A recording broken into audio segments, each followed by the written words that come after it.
Dominant Protector. Credit to the author. 6,871-80. Ang mga pangalan po na nandito ay galing sa mga name generator. Kung meron man pagkakatulad sa mga pangalan ng tao o lugar at pangyayari, ito ay tunay na hindi sinasadya. Umalis ka. Huwag kang magsalita ng walang kwentang bagay dito. Pabiro na saway ni Terence, at itinaas pa ni Roseanne ang kanyang binti para sipin ito. Ang mga alyado mula noon ay naging mga kaaway na, hindi talaga maaasahan ang alyansang ito. Sige, tumigil ka na sa kalokohan. Tumawa si Junwoo at tumabi, ikinumpas ang kamay para senyales kay Rosalind na tumahimik.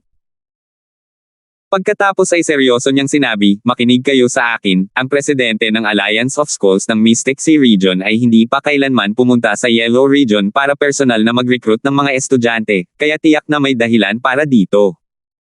Anong gusto mong sabihin? May dahilan ba kung bakit may kaugnayan ito sa iyo?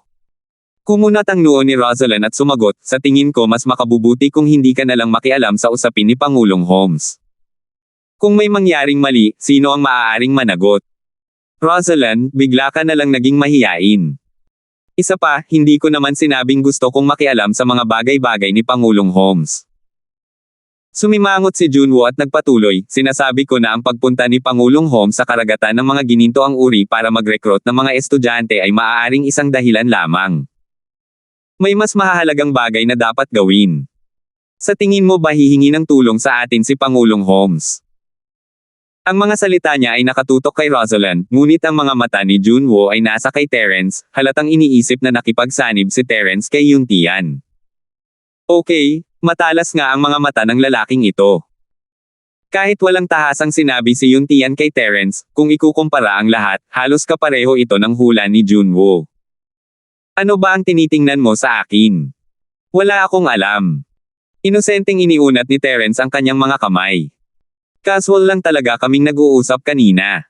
Walang sinabi sa akin si Pangulong Holmes. Totoo na hindi ito binanggit ni Yuntian, ngunit si Toby yan ang nagbanggit nito. Hindi nga alam ni Terence kung ano ang punto ng pagsasabi sa kanya. Wala akong pakialam kung alam mo o hindi, pero kung magkapatid tayo, huwag mong itago lahat ng magagandang bagay sa sarili mo. Humakbang si Rosalind paarap at tinapik ang balikat ni Terence, sabay tingin dito na nagsasabing, naunawaan ko na ang lahat. Hindi alam ni Terence ang sasabihin. Ang ganda mo naman, tapos tinatrato pa kita na parang kapatid. Hindi ba pwedeng maging mabuting magkapatid na lang tayo? Nakikita niyang sigurado ang dalawang ito na may nangyayaring masama kina Terence at Yuntian, at gusto nilang makialam. Gabi ang ginawa niyang masama. Wala akong maisip na paraan para makipag-argumento sa kanya. Sige. Isasama ko kayong dalawa kung may maganda o hindi. Ayos lang ba? Itinaas ni Terence ang kanyang mga kamay bilang pagsuko at patuloy na kinagat ang mga ito. Pero linawin muna natin ito. Kung hindi papayag ang pinuno ng guild na si Yuntian, wala akong magagawa tungkol dito. Naiintindihan ko. Magiging maayos lang basta't maaari mong hilingin kay Pangulong Holmes na isama kami. Ngumiti si Junwoo nang may nakakalokong ngiti, nagkunwaring isang alipors habang sinusubukang hilutin ang mga balikat ni Terence, ngunit sinampal siya ni Terence palayo. Sa wakas inamin mo na rin. Alam kong mayroon kayong sikretong hindi masabi ni Pangulong Holmes. Ngumiti si Rosalind at binigyan si Junwoo ng tingin na nagsasabing kontrolado niya ang lahat. Little Woo, hindi ka magkakamali kung susundan mo ang kapatid mo sa hinaharap. Hindi alam ni Terence kung tatawa o iiyak sa kalokohan ng dalawa, hindi na nag-abalang magpaliwanag. Tara na. Hindi pa natin neresolba ang issue sa Blissful Valley. Siya nga pala, ano ang gagawin mo sa napakagandang lambak? Malapit nang magsimula ang pagpili. Hindi ka pa pwedeng umalis ngayon, di ba? Nahabol ni Junwoo si Terence, at naging seryoso ang ekspresyon ng mukha nito. Bagamat mga kinatawan lamang kami ng mga estudyante at hindi gaanong mahalaga sa recruitment team, maging si Pangulong Yuntian ay personal na dumating.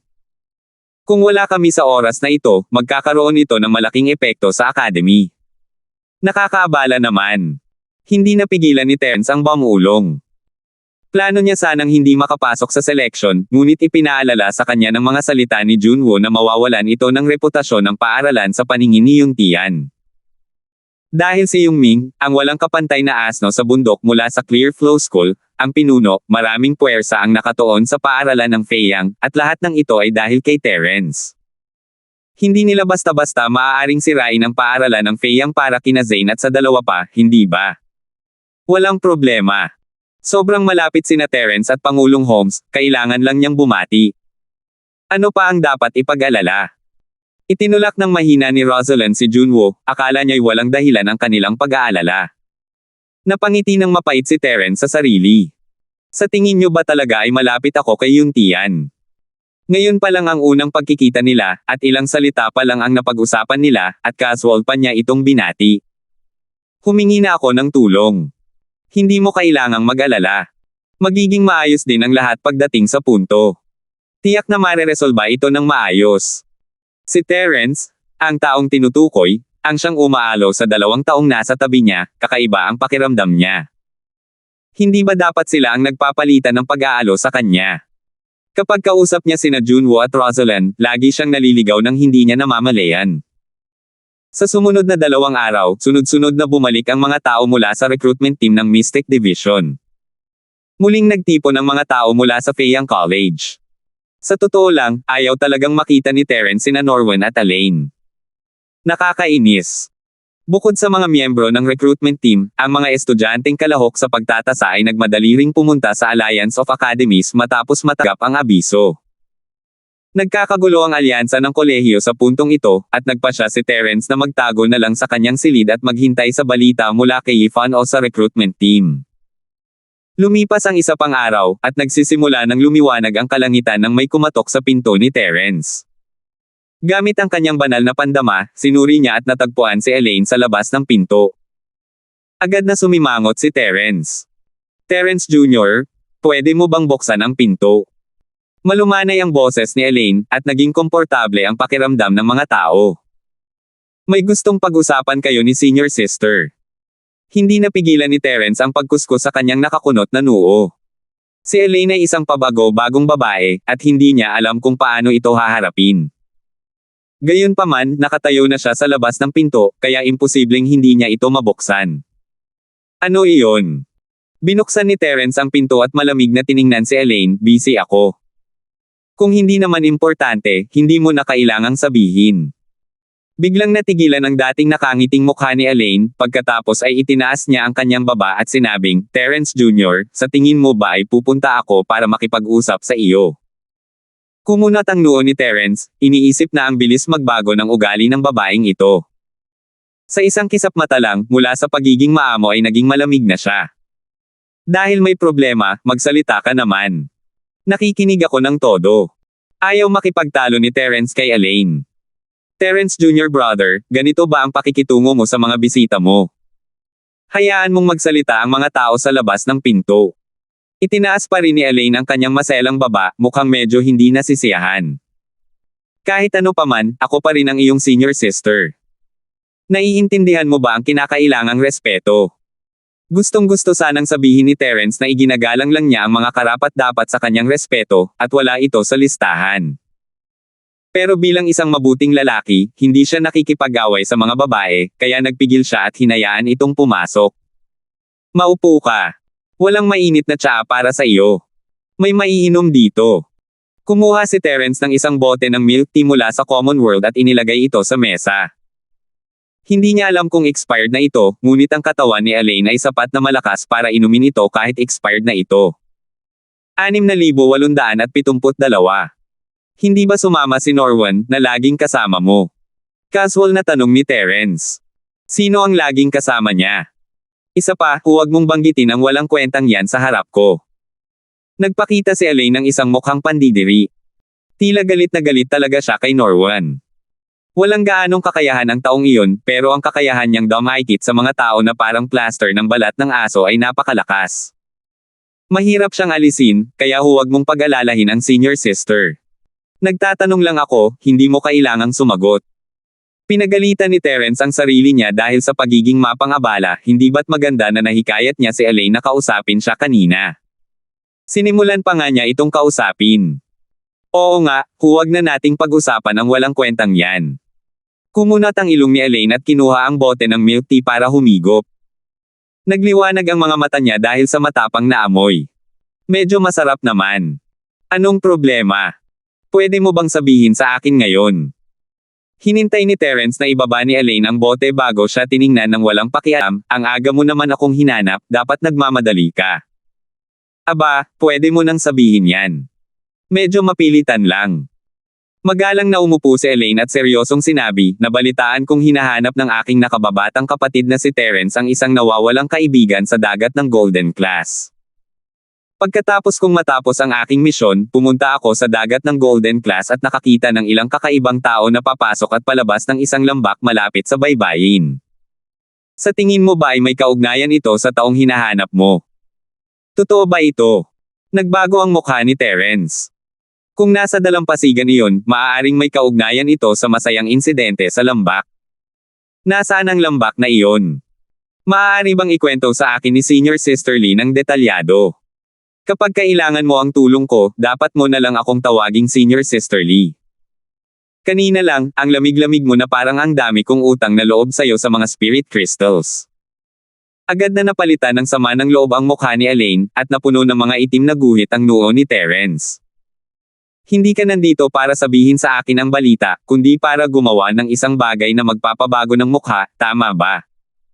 Senior Sister Lee, napakahalaga ng bagay na ito sa akin, pakipaliwanag naman po ako. Naikuyom ni Terence ang kanyang mga kamao.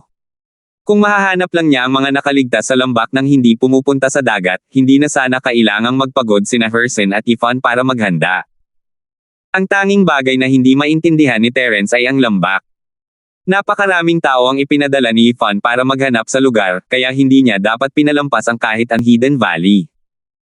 Pero bakit hindi niya ito nahanap, samantalang si Elaine ay nahanap naman ito sa pamamagitan lamang ng paggala-gala? Sa totoo lang, pinaghihinalaan ni Terence na nagsisinungaling lang si Elaine sa kanya. Tutal, matagal nang kumalat ang balita, at kung gugustuhin ni Yvonne na pakilyusan ang kanyang mga tauhan, mabubunyag ang buong masayang pangyayari sa lambak. Alam ni Elaine ang hinahanap ni Terence.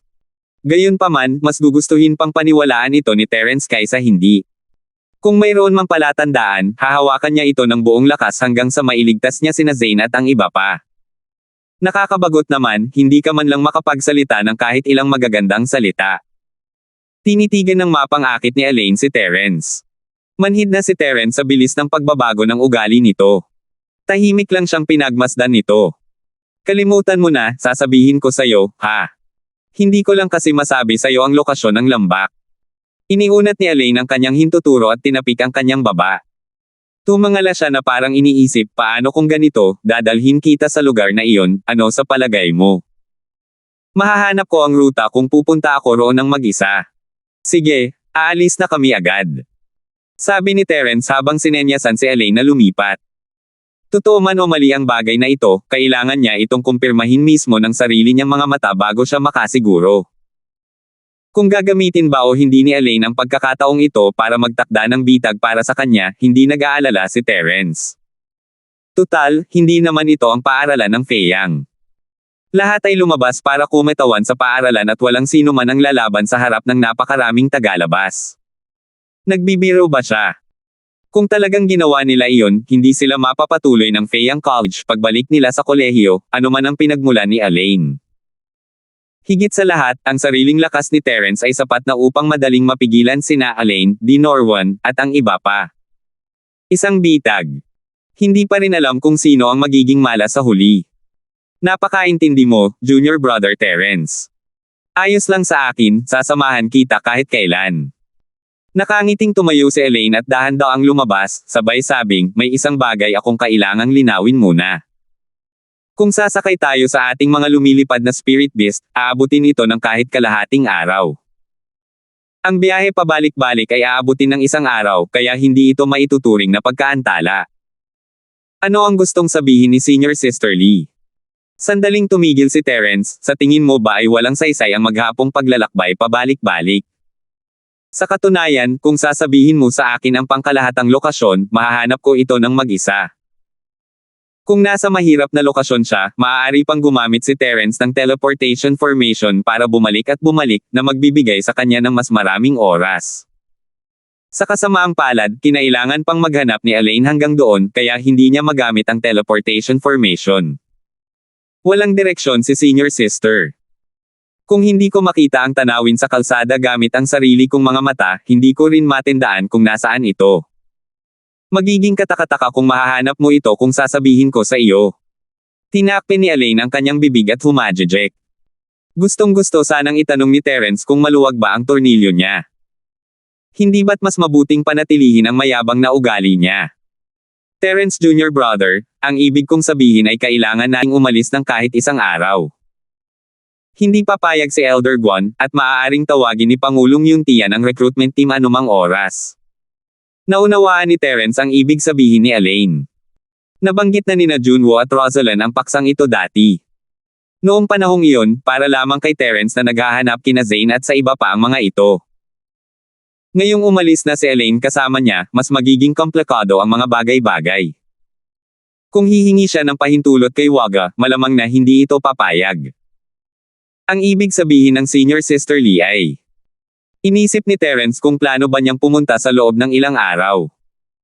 Ang pagliligtas ng mga tao ay parang pagpatay ng apoy. Hindi niya alam kung ano ang mangyayari sa loob ng ilang araw. Dahil alam niyang may ganoong lugar, dapat siyang pumunta agad doon. Ang ibig kong sabihin ay dapat tayong umalis ng palihim at huwag alertuhan ang sinuman. Mahinahong sabi ni Elaine, sabay dagdag ng tumakbo-takbo sa kanyang puso. Parang nagtatakbuhan sila. Sa kasamaang palad, ang kanyang plano ay nakatakdang mabaygo. Bago pa man siya matapos, nakita ni Terence si Norwan na tumatakbo palapit. Ang plaster na gawa sa balat ng aso ay talagang malagkit. Elaine, nandito ka talaga. Nagmamadaling pumasok si Norwan sa looban ni Terence at nakita ang dalawang tao sa pintuan. Napakapangit ng mukha niya, bakit? Bakit ka pumunta kay Terence, yang walang hiya na yan? Nandilim ang mukha ni Terence. Ikaw ang walang hiya. Ang buong pamilya mo ay isang grupo ng mga walang hiya. Walang kapantay na asno sa bundok. Yan Norwan, mag-ingat ka sa bibig mo. Sino ang nagbigay sa'yo ng lakas ng loob na sigawan ako? Nanlaki ang mga mata ni Elaine na hugis almond habang tinitigan si Norwan at malakas na pinagalitan, sino ka para sabihing gusto kong maghanap ng mga tao at gawin ang gusto ko? Sino ka sa tingin mo? Ako ay. Nagkibit balikat siya Norwan at gustong sabihin na siya ang kasintahan nito, ngunit nang makita niya ang galit na mukha ni Elaine, agad niyang nilunok ang kanyang mga salita at hindi nang ahas na tumanggi, Elaine, hindi ko sinasadyang makialam sa iyo. Nag-aalala lang ako na baka may nangyari sa iyo. Gusto kitang protektahan. Mahirap paniwalaan na kayang magbago ng isip ni Norwan sa huling sandali. May katuturan ang sinabi niya. 6,873. Paft, napakawalang hiya mo talaga, gusto mo bang protektahan kita sa pamamagitan ng pagsunod sa akin? Nagyelo ang magandang mukha ni Elaine. Inilagay niya ang mga kamay sa kanyang balakang at patuloy na pinagalitan, ang dami mo pang oras. Bakit hindi mo isipin kung paano mo mapapabuti ang iyong lakas? Sinabi mo pang ang paprotektahan mo ako. Kung may kakayahan ka, talunin mo muna ako. Mukhang natitibi si Norwan. Medyo mas malakas siya kaysa kay Elaine, ngunit maliban na lang kung ito ay isang labanang may bahid ng buhay at kamatayan, halos imposibleng manalo siya. Ano pa nga ba ang masasabi niya? Umalis ka dyan, kailangan na naming lumabas ni Terence, huwag mong harangan ang daan. Naiinis na itinulak ni Elaine si Norwan at humarap kay Terence nang may maliwanag na ngiti, Terence Jr. Brother, Terena. Kung mas maaga tayong aalis, mas maaga tayong makakabalik. Elaine, saan kayo pupunta? Hindi kayo maaaring umalis sa Alliance of Schools ngayon. Napatalsik si Norwan nang marinig niyang lalabas si Elaine kasama si Terence. Agad niyang hinaranggan si Elaine, ito ang utos ni Elder Guan. Hindi ka maaaring sumuway. Dahil sa takot na baka hindi siya sapat, ginamit pa niya ang pangalan ni Waga. Gayunpaman, wala talagang pakialam si Elaine kay Waga. Hanggat hindi siya nagre-rebel sa Feiyang College, wala talagang gagawin sa kanya ang mga nakatatanda. Kung hindi mo sasabihin sa kanya, hindi malalaman ni Waga. Sa madaling salita, kung malaman ito ni Elder Guan, ikaw ang nagsabi sa kanya. Sa tingin ko hindi ko na kailangang ipaalala sa iyo ang mga kahihinatnan ng pagsasabi sa kanya, hindi ba? Muling nagbago ang ekspresyon ni Elaine. Pinaikit niya ang kanyang mga mata at malamig na pinagbantaan si Norwan, "Bilasan mo at umalis ka, huwag kang hamarang sa amin." "Elaine, hindi talaga kayo pwedeng umalis. Nakatanggap kami ng paunawa para sa lahat ng miyembro ng recruitment team na magtipon para sa isang meeting mamaya. Si Presidente Yuntia ng School Alliance ang mag-ho-host ng meeting, kaya hindi kayo pwedeng lumiban." Biglang nagliwanag ang mga mata ni Norwan na parang isang nalulunod na nakahanap ng dayami na nakapagliligtas ng buhay. "Pumunta ako rito para ipaalam kay Terence, pero hindi ko inaasahan na nandito ka." Hindi mapigilan ni Terence ang mapangiti ng malamig. Malinaw na nandito siya para manggulo kina Elaine at Terence, at ngayon nandito siya para ipaalam sa kanila. "Sino ang pinagsisinungalingan mo? Bakit hindi ko alam ang tungkol dito?" Kahit pa gusto ni Pangulong Yuntia na magdaos ng pagpupulong, hindi naman niya ipapaalam agad sa mga tao, di ba? Hindi nagtagal at sumikat ang araw, at karaniwan, hindi sila nagpapadala ng abiso ng ganito kaga. Paano ko malalaman? Marahil ay dahil sa napakaraming tao, kaya matagal bago sila ipaalam, o marahil ay binigyan tayo ni Pangulong Holmes ng oras para maghanda. Sa anumang kaso, ang bagay na ito ay talagang totoo, kaya malalaman mo kapag lumabas ka at nagtanong. Nang makitang medyo naghihinala si Elaine, mabilis na itinaas ni Norwan ang kanyang kanang kamay at nanumpa. "Elaine, alam mo na hindi ako kailanman magsisinungaling sa iyo. Isa pa, hindi ako maglalakas loob na magsabi sa iyo ng ganoon kadaling kasinungalingan." Bahagyang kumunat ang kilay ni Elaine. Bagamat duwag sitong Norwan, tama siya. Mukhang kailangan na niyang ipagpaliban muna ang plano niyang lumabas kasama si Terence. Hindi pa lubos na nagtitiwala si Elaine kay Norwan, ngunit agad na lumapit kay Terence ang isa pang kawani ng paaralan ng Feiyang, sinabihan itong maghanda para sa pulong. "Elaine, kita mo? Hindi ako nagsinungaling sa iyo, di ba? Magkakaroon talaga ng selection meeting si Pangulong Yuntian para sa mga estudyante ng Golden Class C Region. Kailangan nating lahat na lumahok." Pagkatapos umalis ng mga tao mula sa Feiyang College, ngumiti si Norwan at lumapit kay Elaine. "Maaari nating baliwalain si Waga, ngunit hindi natin maaaring hindi bigyan ng mukha si Pangulong Yuntian. Umalis ka. Huwag kang lumapit ng husto sa akin." Ikinumpas ni Elaine ang kanyang kamay. Hindi na siya makapag-abala pang makipagtalo kay Norwan. Totoo ang balita, pero kung si Norwan ang pupunta para ipaalam kay Terence, magiging tanga talaga siya. "Terence Jr., pumunta muna tayo sa meeting." Si Yuntian ay isang taong masigasig sa pagkilos, malapit na siyang matapos. Sa madaling salita, magpapatuloy siya sa pagpunta sa lambak pagkatapos niya. Hindi ito magtatagal. "Sige, dadalo muna kami sa meeting. Kita-kits mamaya." Walang magawang tumango si Terence. Kailangan niya si Elaine para manguna sa daan, kaya hindi niya maaaring pilitin ang sarili niyang lumabas ngayon. Casual niya lang na ikinuyom ang kanyang mga kamay, hudyat na umalis na ang dalawa sa kanyang pwesto. Malinaw na magkaaway sina Elaine at Norwan, at ayaw ni Terence na makita silang nagtatalo, kaya kumilos siya para palabasin sila. "Elaine, bumalik muna tayo at hayaan nating maghanda si Terence." Hindi itinago ni Norwan ang puot sa kanyang mga mata. Ayaw rin niyang manatili si Elaine kay Terence, "May sasabihin lang ako sa iyo." "Magkikita tayo mamaya, Terence Jr." Nabigo si Elaine, ngunit hindi niya ito maipakita. Kumaway siya ng elegante at umalis. Kung tungkol sa kung ano ang gagawin niya sa palayok, walang interes si Terence. Pagkaalis ng dalawa, pabalik-balik na naglakad si Terence sa looban, iniisip kung mapagkakatiwalaan ba ang impormasyon ni Elaine. Dapat ba niyang ipaalam kay Yifan pagkatapos ng pulong at hiling dito na magpadala ng isang tao? Matapos mag-isip ng ilang sandali, nagpasya si Terence na pumunta muna at tingnan mismo. Hindi niya lubos na mapagkakatiwalaan ang mga sinabi ni Elaine. Kailangan niya muna itong kumpirmahin. Naghintay pa siya ng kaunti, at napagpasyahan niyang oras na para sa pulong.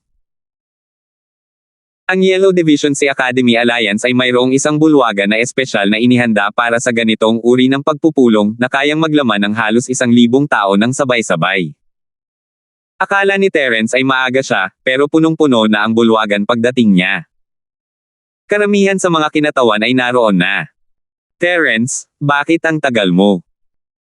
Pagpasok pa lang nila sa bulwagan, nakita na agad ni Junwoo si Terence mula sa malayo at tumakbo palapit dito habang tinatawag ito, nandito na lahat ang mga tao mula sa kolehiyo mo sa Feyang maliban sa iyo. Akala ko'y nakatakas ka ng palihim. Hindi pa oras, bakit ang aga mo dumating? Nagkibit balikat lang si Terence habang tumitingin sa paligid at nakakita ng ilang pamilyar na mukha. Si Rosalind, na nasa malayo, ay kanina pa nakatuon ang pansin sa pasukan at papunta na rito. Nariyan din si Remilian. Mas malayo pa siya kaysa kay Rosalind, pero mas mabilis siya kaysa kay Rosalind. Katabi ni Remilian ay si Jaiho, na may maasim na mukha. Ayaw niyang harapin si Terence, ngunit nag-aalala rin siya na baka makilala ni Remilian si Terence, kaya walang hiya siyang sumunod. Bata, napakalaki talaga ng loob mo. Magsisimula na ang notification kapag dumating si President Holmes.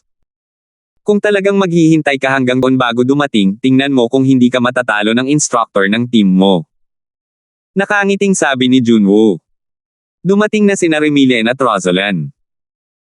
Terence, hindi kita nakita nitong nakaraang 2 araw, akala ko wala ka sa alliance. Pagkarating ni Remilian, agad siyang ngumiti at nagreklamo, pumunta ako sa paaralan ninyo sa Feyang para hanapin ka, pero sabi nila hindi raw nila alam kung nasaan ka. Kumunat ang noo ni Terence. Nagtatanong ka tungkol sa mga taong tulad ni Norwen at Devin, di ba?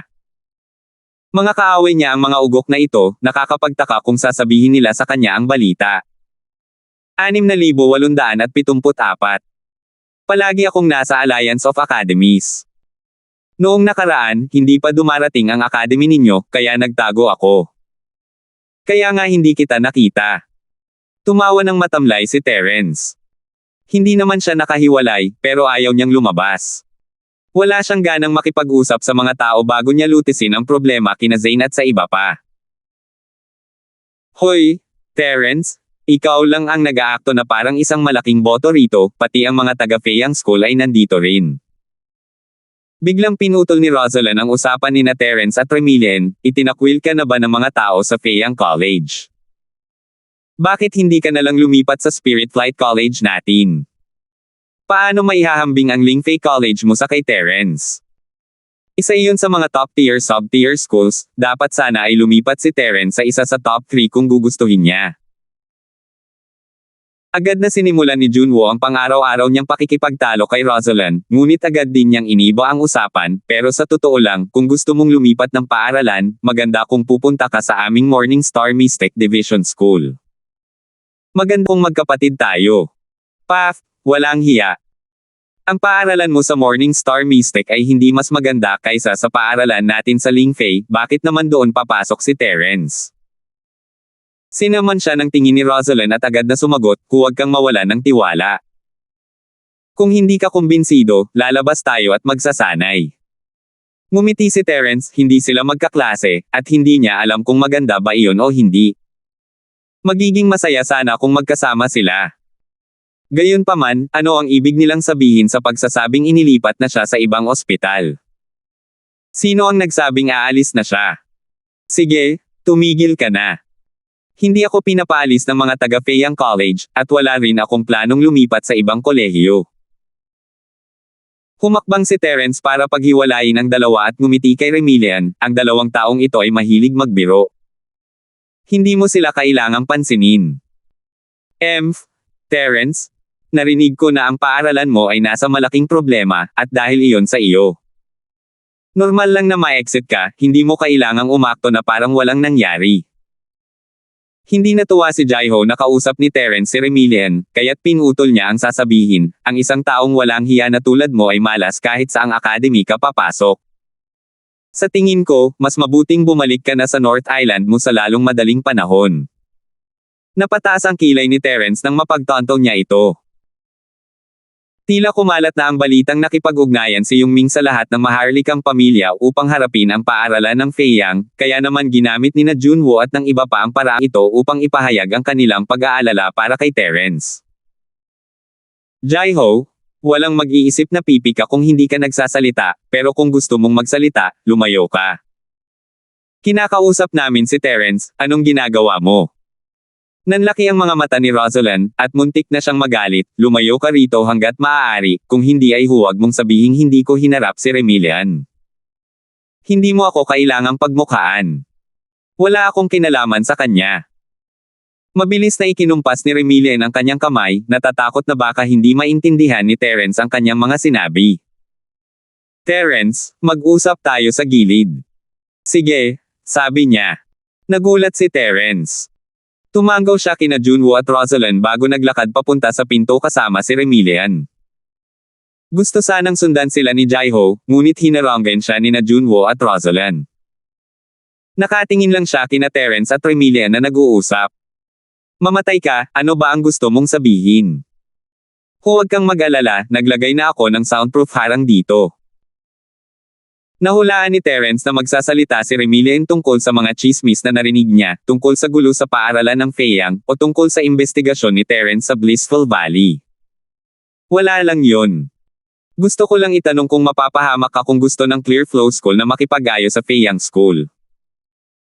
Yumuko si Remilian para hindi makita ni Terence ang pag-aalala sa mukha nito. Nakatanggap din ng imbitasyon ang paaralan namin mula sa Clear Flow School, pero hindi ko alam kung sumali na ang punong guro sa alyansa nila. Hindi mo kailangang mag-alala. Natural lang na aasikasuhin ng dean at ng iba pa ang mga bagay na ito. Kahit na makialam pa tayo, hindi tayo makakatulong ng malaki. Mapait ang puso ni Terence, pero kinailangan pa rin niyang ngumiti para aliwin si Remilian. Nandito si Yungming mula sa Clear Flow School para sa akin, pero ang vice principal natin na si Leo ang bahala sa kanya, kaya magiging maayos din ang lahat para sa akin. Mabuti naman at ayos ka lang. Nag-aalala lang ako. Kung hindi kayang tumagal ng Feiyang College mo, ibibigay mo ba ang sarili mo para pakalmayan ang sitwasyon? Walang pakialam si Remilian sa paaralan ng Feiyang, ang mahalaga lang sa kanya ay ang kaligtasan ni Terence, isa ka lang ordinaryong estudyante ng Feiyang College. Walang makakasiguro kung ano ang gagawin nila kapag nasa panganib ang kolehiyo. Kumurap si Terence. Naniniwala siyang hindi iyon gagawin ni Reger, ngunit may katuturan ang mga sinabi ni Remilian.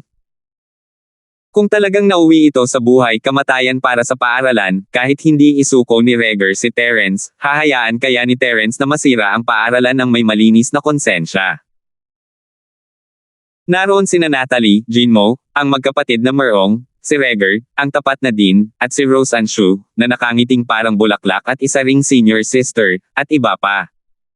Wala namang pakialam si Terence sa mga taong hindi niya kilala o hindi niya kilala, pero hindi niya hahayaang may mangyari sa mga taong kilala niya. Mas gugustuhin pa ni Terence na siya na lang ang magtiis kaysa may mangyari sa kanila. Masyado kang nag-iisip. Ang paaralan ng Feiyang ay isa sa mga nangungunang paaralan. Kahit na may kakayahan silang hawakan ang paaralan ng Feiyang, naroon pa rin ang School Alliance. Sa tingin mo ba ay papanoorin lang sila ng School Alliance? Ngumiti si Terence ng relax, na parang wala siyang pakialam. Pero siya lang ang nakaalam na nakapagtala na ng record ang Clear Flow School laban kay Yuntian. Kung gusto talaga nilang pakialaman ang Feiyang School, baka wala nang pakialam ang School Alliance. Maliban na lang kung makialam si Yuntian. Hindi napigilan ni Terence ang pagkurot ng kanyang baba, iniisip kung bakit pumunta si Yuntian sa dagat ng mga gininto ang uri. Kung kailangan niya ang tulong nito, ibig bang sabihin nito ay paprotektahan niya ang Feiyang College? Kahit ano paman, hindi matatanggihan ni Terence ang kahilingan ni Yuntian sa pagkakataong ito. Umaasa na lang siya na hindi ito isang bagay na magpapahirap sa kanya. Tama ka. Tutal, ang paaralang Feiyang ay isa sa mga nangungunang paaralan sa lugar ng Mystic Division C. Hindi hahayaan ng Alliance of Schools na may mangyari sa iyo. Masyado lang akong nag-aalala. Ngumiti si Remilian at tumanggo bilang pagsang-ayon. Tila nakahinga siya ng maluwag, siya nga pala, nabalitaan kung iniimbestigahan mo ang napakagandang lambak. Kung kailangan mo ng tulong, ipaalam mo lang sa akin. May mga kaibigan ako sa lugar ng Yellow Class C, at matutulungan ka nila. Alam mo rin ba ito? Parang mas mabilis kumalat ang balita kaysa sa inaakala ko. Napangiti si Terence ng mapait. Imposibleng itago ni Ifan ang isang malaking hakbang sa lahat, ngunit ngayong alam na ito ng lahat, lampas na ito sa inaasahan ni Terence. 6,875 Kung natanggap sana ng grupo ng mga taong dumukot sa masayang lambak ang balita ng maaga at naghanda, mas magiging mahirap sana ang pagliligtas kina Zayn at sa dalawa pa. Ang pagkawasak ng masayang lambak ay isang malaking pangyayaring yumanig sa buong rehiyon ng gininto ang dagat. Bagamat matagal na ang panahon, nakakuha pa rin ito ng maraming atensyon. Iniimbestigahan ni Pangulong Yifan ang bagay na ito, at nabalitaan ko ito noong bumalik ako sa akademya. Naunawaan ni Remilien ang iniisip ni Terence at ipinaliwanag. Ngayon, sinimulan na naman ni Pangulong Yifan na pakilyusan ang maraming tao. Bagamat hindi niya malinaw na sinabi ang kanyang layunin, hindi ito may tatago sa mga mata ng mga taong may mapanuri na pananaw. Nakikita ko, sana lang hindi natin maalerto ang kalaban. Tumanggaw si Terence at bumantong hininga. Bago pa niya matapos ang sasabihin niya, lumabas sina Yuntian at Tobian mula sa kabilang panig at naglakad papunta sa entablado. May hanay ng mga mesa at upuan sa lugar na iyon, at doon nakaupo ang mga guro mula sa iba't ibang akademya. Isa na rito si Waga. Malapit nang magsimula ang meeting. Mag-usap tayo pagkatapos nito. Sumulyap si Remilien sa entablado at ikinumpas ang kanyang kamay bago umalis. Hindi na rin naglakas loob na magpaliban sina Junwoo at Rosalind, at bumalik na sila sa kani-kanilang lugar pagkatapos magpaalam kay Terence. Bago umalis si Jaiho kasama si Remilien, tinitigan niya si Terence na parang nakamamatay ang mga titig nito. Hindi napigilan ni Terence ang umiling at matawa. Napakabata ng ugok na ito, alam niyang hindi siya mananalo, pero gumagawa pa rin siya ng ganitong klaseng pang-aasar. Akala ba niya hindi siya papatulan ni Terence dito? Para itong isang mabangis na asong tumatahol sa kanya, pero hindi siya naglakas loob na lumapit at kagatin ito. Hindi siya maaaring lumingon at labanan ng aso, nakakahiya iyon. Nasa entablado na sina Yuntian at Tobian, binabati ang mga tao mula sa ibang mga paaralan. Hindi na inabala ni Terence si Jaiho at mabilis na pumunta sa paaralan ng Feiyang. Malapit lang ang mga upuan sa paaralan ng Feiyang sa entablado, ito ang nangungunang paaralan, kung tutuusin, at marami silang upuan. Nakahanap si Terence ng bakanting upuan at naupo. Ngumiti si Elaine at tumanggo kay Terence, umakto na pala kaibigan. Si Norwin naman ay parang isa na namang Jaiho. Magkapareho ang kanilang mga mata at ekspresyon. Sa kabilang banda, si Devin ay tumingin kay Terence nang walang pakialam at tumanggo bilang pagbati. Hindi niya kaibigan si Terence, pero may gusto si Terence sa kanya, kaya hindi niya nagawang saktan si Terence ng labis. Sa lahat, ako si Yuntian, ang Pangulo ng Alliance of Academies ng Mystic Sea Region. Ang ilan sa inyo ay nakakita na sa akin noon, ngunit karamihan sa inyo ay nakarinig pa lamang tungkol sa akin. Ipapakilala ko ang aking sarili sa inyo ngayon. Pagkatapos umupo ni Yuntian, hinarap niya ang mga miyembro ng recruitment team at nakangiting sinabi, nahihirapan ang lahat na manggaling sa Mystic Division C area. Mas magiging abala pa tayo mula ngayon, kaya gusto kong pasalamatan ang lahat sa kanilang kontribusyon sa Alliance of Academies sa Mystic Division C area. Nagpalakpakan at naghiyawan ang mga tao, at napangiti si Terence. Ang pinuno ba ay isa sa mga taong inatasan nilang mamahala? Sa katunayan, hindi man lang formal ang mga sinabi ni Yuntian. Hindi naisip ni Terence na sulit itong pagmalaki. Hindi ko kailangang pumunta rito ng personal, pero hindi lang ako pumunta rito, isinama ko pa si Elder Tobian. Bakit? Dahil binibigyan namin ng malaking importansya ang pagpili sa rehiyon ng Golden Sea. Ikinumpas ni Yuntian ang kanyang kamay sa isang kahangahangang paraan. Seryoso ang kanyang mukha, nitong mga nakaraang taon, maraming mga superhenyo ang lumitaw sa rehiyon ng Dilaw. Matapos makapasok sa mahiwagang rehiyon, mabilis silang lumaki at naging mga piling estudyante ng iba't ibang akademya, kaya sa palagay ko ay mas maraming henyo ang lilito sa rehiyon ng Dilaw. Napakamot ng baba si Terence. Dapat isa siya sa mga super genius na tinutukoy ni Yuntian, di ba? Pero kahit gaano pa nila kapansin-pansin, hindi ganoon kadaling makakuha ng mas maraming henyo. Ang mga henyo ay mga henyo dahil sila ay bihira. Kung ang mga henyo ay nasa lahat ng dako, ano ang pagkakaiba nila sa karaniwang tao? Sa entablado, nagsalita pa si Yuntian ng ilang kalokohan bago nagpatuloy sa seryosong usapan. Mayroong proseso ng pagpili sa lugar ng Golden Sea dati, ngunit gusto ko itong baguhin ngayong taon. Kung mayroon kayong anumang mga opinyon o mungkahi, huwag kayong mag-atubiling ipahayag ang mga ito. Sa puntong ito, sandaling tumigil si Yuntian at tumingin sa paligid ng may matalim na tingin, ang pagpupulong ngayon ay pangunahing para pag-usapan ang bagay na ito. Lahat kayo, mangyaring sabihin ang inyong saloobin ng walang anumang pag-aalinlangan. Nagtinginan sina Waga at ang iba pang mga pinuno ng koponan mula sa iba pang mga pangunahing akademya ng hindi kumukurap. Walang unang nagsalita, lahat sila ay nag-iisip kung paano sila makikinabang para sa kani-kanilang mga akademya mula rito. Kung tungkol naman kay Terence, hindi niya masyadong inisip iyon.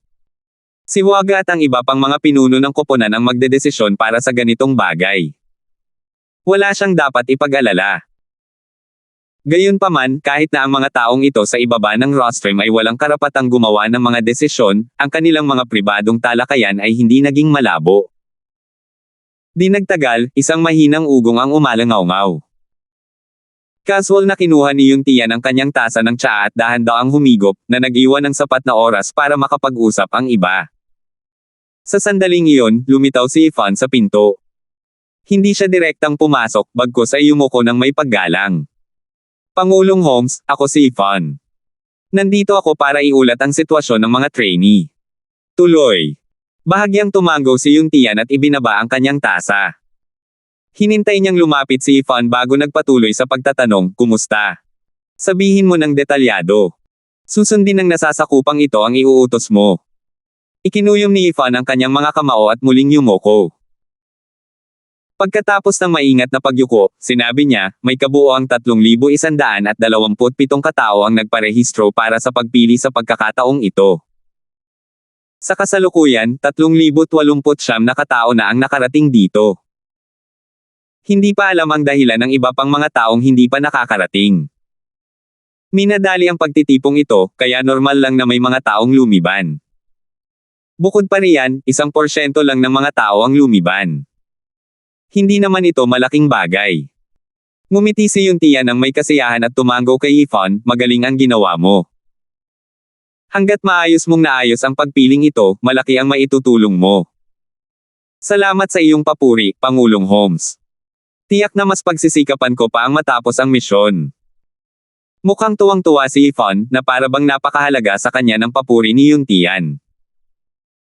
Napakaliit na bagay lang naman, at pinatagal mo pa, tapos ang lakas pa ng loob mo na magsumbong. Umalis ka na. Biglang pinagalitan ni Tobian si Ifan ng walang anumang babala, tandaan, bawal kang lumapit sa mga pagpupulong ng mga mystic class sa si area nang walang ipinapatawag.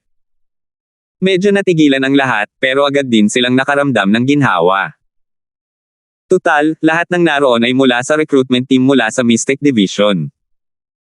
Hindi pa kasama rito ang kanilang pinagmulang Mountain Sect, ang kanilang katayuan bilang elder ng Alliance of Academies ay sapat na para magpasikat si Tobian. Tanging si Terence lang ang may bahid ng galit sa mukha. Kaibigan niya si Ifan, at kahit na baliwala lang sa paningin ni Tobian ang posisyon ng presidente ng Yellow Class Academy Alliance, hindi niya kayang tiisin ang pagpapahiya ng matandang lalaking ito sa kaibigan niya. Si Terence ay palaging isang taong pinuprotektahan ang sarili niyang mga kababayan. 6,876. Elder Gu, anong ibig mong sabihin? Ano ang problema at nandito si Pangulong Fuller? At saka, bilang presidente ng Alliance of Schools sa Golden Class area, alam mong gusto mo ang mga estudyante roon, mas mapapadali nito ang proseso ng recruitment. Sabi ni Terence. Nagdilim ang mukha ni Tobian. Ayaw pa niyang makipag-away kay Terence, pero paano ang mukha ng elder ng sekta sa bundok kung sinagot siya ni Terence sa harap ng napakaraming tao? Terence, ingatan mo ang kalagayan mo. Nagngingit-ngit si Tobian at malamig na tumingin kay Terence, isa ka lang estudyanteng tumulong sa recruitment team. May karapatan ka lang bumoto sa meeting. Wala kang karapatang magsalita. Huwag kang manggulo sa academy mo. Puno ng kahihiyan at pagpaparaya ang mga mata ni Ifan nang pag-alitan siya ni Tobian, ngunit nang ipagtanggol siya ni Terence, agad itong napalitan ng pasasalamat. Nang makitang malapit ng masaktan ni Terence ang mga nakatataas sa Mystic Division C College Alliance, mabilis na ikinuyom ni Ifan ang kanyang mga kamao at yumuko, "Tama ka, Elder Gu. Kasalanan ko ang lahat. Hindi ko na uulitin. Huwag mo na sanang ipagdamot pa. Tumahimik ka. Hindi kita inutusang magsalita, kaya manahimik ka na lang dito. Ako na ang bahala sa'yo mamaya." Ayaw sumigaw ni Toby yan kay Terence, pero wala siyang pakialam kay Ifan. Paano magiging presidente ng Alliance of Yellow Sea Tier Academies ang isang taong masungit na tulad mo? Gusto mo bang palitan ka ng matandang amo na ito? Namula ang mukha ni Ifan, ngunit hindi na siya naglakas loob na magsalita pa. Yumuko na lamang siya at tumayo. Bagamat malamang nabababa siya sa kanyang posisyon bilang Pangulo ng Alliance of Academies sa Yellow Division pagkatapos ng panahon ng recruitment, ang normal na paglipat at ang pagkatanggal sa trabaho ay dalawang magkaibang bagay. Ang kanyang pag-unlad ay magiging ganap na magkaiba pagkatapos niyang mapunta sa Mystic Division. Elder Gu, maliit na bagay lang yan. Hindi mo kailangang magalit. Sa wakas ay nagsalita si Yuntian. Ngumiti siya at itinaas ang kanyang kamay para pakalmayan si Toby yan, magaling ang ginagawa ni Pangulong Fuller sa rehiyon ng Dilaw. Ipinadala siya rito ng Alliance of Academies ng Mestico na rehiyon para pamahalaan ang rehiyon ng Dilaw, kaya hindi siya isang tagalabas.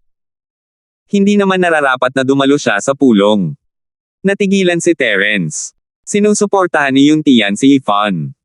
Dahil ba dati niyang kasama si Ifan? Oh! Tinutulungan lang ba niya si Ifan dahil kay Terence? Sinabi sa kanya ng intuition ni Terence na mas malamang ang pangalawang posibilidad. Kung hindi, matagal na sana si Ifan ay nakaupo na sa podium. Hindi sana siya napapagalitan ni Toby nang iulat niya ang sitwasyon. May katuturan ang sinabi ni Pangulong Holmes. Gayunpaman, panahon na para magtakda ng mga patakaran. Kung hindi, may mga taong magsasamantala sa atin at magiging walang hiya. Ikinuyom ni Toby ang kanyang mga kamay at naging magalang kay Yuntian. Bagamat matatag pa rin ang kanyang boses, halatang sumusuko na siya dahil sinabi na ito ni Pangulong Holmes, hindi na magsasalita pa ang matandang ito. Medyo kakaiba ang pakiramdam ni Terence. Pakiramdam niya ay medyo natatakot si Toby kay Yuntian. Ang isang elder ng sekta sa bundok ay dapat na may kaunting respeto sa Pangulo ng Alliance of Academies. Hindi ba't sobra naman ang matakot sa kanya? Yifan, pagkatapos ng selection meeting na ito, dapat kang bumalik sa Alliance of Schools sa Mystic Division C area. Gamit ang kasalukuyan mo lakas, dapat ay kaya mo nang humawak ng mas mahahalagang posisyon. Nagpasya si Toby na ipahayag ang pagkakakilanlan ni Yifan sa harap ng lahat. Sa ganitong paraan, magiging makatwiran para sa kanya na lumahok sa pagpupulong sa Mystic Division C area. Maraming salamat, Pangulong Holmes. Gagawin ng inyong nasasakupan ang aking makakaya sa hinaharap at gagawin ang lahat para sa ikauunlad ng Alliance of Academies. Hindi maitago ni Ifan ang kanyang tuwa. Mabilis siyang yumuko upang magpasalamat at ipinahayag ang kanyang katapatan. Tungkol naman sa pagpili sa pagkakataong ito, tiyak na gagawin ko ang aking makakaya at tatayo sa huling shift sa Yellow Sea. Napakagaling, mabuti naman at masipag ka. Dahil nandito ka na, maghanap tayo ng mauupuan at mag-usap. Ngumiti at tumango si Yuntian, indikasyon na hindi na kailangang umalis ni Ifan at dapat siyang manatili para sa pulong. Kapatid na Fuller, halika't maupo ka sa tabi ko, walang tao rito. Masiglang binati ni Terence si Ifan, hindi pinansin ang hindi nasisiyahan na mukha ni Toby At saka, huwag mo akong pasalamatan. Hindi natin kailangan yan. Haha, Lil Bro Linford, kung alam mo na ang sasabihin ko, hindi ba't ibig sabihin noon ay hindi ko na kailangang magsalita. Maganda ang mood ni Ifan, at mabilis siyang umupo sa tabi ni Terence. Nagsalita siya sa mahinahong tono, sa totoo lang, salamat sa iyo, Lil Bro Linford, kaya ako nakinabang sa sakunang ito. Pagkatapos nito, magkakaroon ako ng mas magandang kinabukasan pagbalik ko sa mahiwagang lugar ng dagat. Kapatid na Fuller, malaki ba ang kapangyarihan ni Pangulong Holmes? Bakit parang masunurin sa kanya ang matandang lalaking iyon, si Toby Naglagay si Terence ng soundproof harang at tinanong si Yvonne para sa impormasyon ni Yuntian, alam mo ba kung ano ang pinagmulan ni Toby yan? Ang pagkakaroon ng isang sekta sa Mistiko na dibisyon ay isang lihim. Hindi alam ito ng lahat. Si Yvonne ay palaging pangulo ng Alliance of Academies sa Yellow Division, kaya maaaring hindi niya alam ang tunay na pagkakakilanlan ni Toby yan. May narinig ako ng kaunti. Sinasabing ang kapangyarihan sa likod ni Toby yan ay mas malakas pa kaysa sa Alliance of Academies. Maraming tao sa Alliance of Academies ang may katulad na katayuan sa kanya. Kaya naman, mataas ang katayuan ni Toby yan sa Alliance of Academies. Tumanggaw si Yvonne. May narinig lang siyang ilang chismis tungkol kay Toby yan, pero hindi niya alam ang mga detalye. Gayunpaman, sapat na iyon para maunawaan niya kung gaano kalakas si Toby yan. Kung tungkol naman kay Pangulong Holmes, mas malaki pa ang kanyang pinagmulan. Hindi ko kayang masaktan si Toby yan. Ano ang pinagmulan ni Pangulong Holmes? Madali ba para sa iyo na sabihin sa akin? Nagliwanag ang mga mata ni Terence, interesado sa balita. Pakiramdam ko ay medyo natatakot si Toby yan kay Pangulong Holmes ngayon lang. Mukhang totoo nga. Gusto mo bang malaman? Napakasimple lang talaga, si Pangulong Holmes ay katulad ko rin sa gintong dagat dahil ako ang taong ipinadala rito para pamahalaan ang mahiwagang dagat, kaya kahit na may mas malakas pa sa akin sa gintong dagat, hindi nila ako gagayahin. Tinapik ni Yvonne ang kanyang dibdib at buong pagmamalaking sinabi, kinakatawan ko ang Mystic Division. Sa Golden Division, mas kapaki-pakinabang ang pagkakakilanlang ito kaysa sa presidente ng College Union.